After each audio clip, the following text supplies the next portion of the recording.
Hi friends. Welcome to my channel Traveler's Path. In this video we are going through the world's fastest roller coaster. Formula Rossa is the world's fastest roller coaster located at Ferrari World Abu Dhabi in UAE. Manufactured by Intamin Amusement Rides Switzerland. With the top speed of 240 km per hour. In its planning stage it was called F1 coaster.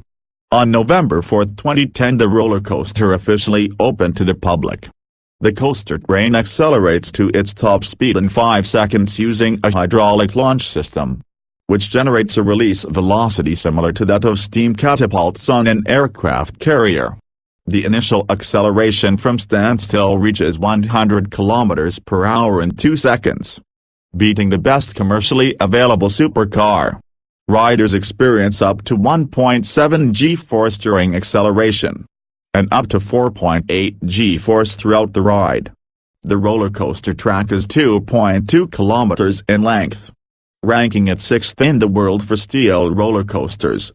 Due to the high air speeds and thus risk of an impact with airborne particulates or insects, all riders are required to wear protective glasses similar to those used during skydiving. Now just watch and enjoy.